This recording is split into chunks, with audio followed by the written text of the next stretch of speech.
ਛੋਟੇ ਬੱਚੇ ਮੈਨੂੰ ਇਹ ਦੱਸ ਕਿੰਨੀ ਦੇਰ ਤੋਂ ਵਿਲਿੰਗ ਕਰ 4-5 ਸਾਲ ਹੋ 4-5 ਸਾਲ ਹੋ ਗਿਆ ਤੇ ਕੀ ਤੇਰਾ ਇਹ ਸ਼ੌਕ ਸੀ ਜਾਂ ਵੈਸੇ ਹੀ ਪੈਸੇ ਮਿਲਦੇ ਨੇ ਸ਼ੌਕ ਹੈਗਾ ਬਸ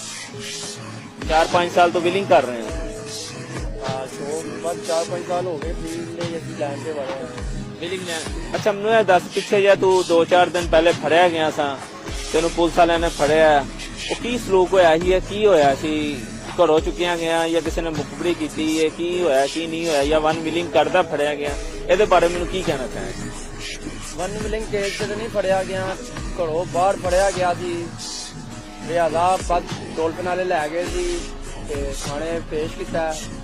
ਸਾਡੀ ਬਹੁਤ ਅੱਛੀ ਪੁਲਿਸ ਹੈਗੀ ਹੈ ਮਾਸ਼ਾਅੱਲਾ ਸਾਨੂੰ ਕੁਛ ਵੀ ਨਹੀਂ ਕਿਹਾ ਪਰਚਾ ਦੇ ਦਿੱਤਾ ਮਾਰਨ ਤੋਂ ਬਗੈਰ ਉਹਨਾਂ ਨੇ ਸਮਝਾਇਆ ਸਾਨੂੰ ਵਨ ਵਿਲਿੰਗ ਕਹਿੰਦਾ ਅੱਛੀ ਸ਼ੈ ਨਹੀਂ ਹੈਗੀ ਹੈ ਮਾਂ ਪਿਓ ਪਿੱਛੇ ਉਹ ਹੁੰਦੇ ਨੇ ਟੈਨਸ਼ਨ ਹੁੰਦੀ ਹੈ ਉਹ ਬਾਕੀ ਕਿਸੇ ਨੂੰ ਨਹੀਂ ਹੁੰਦੀ ਪਰ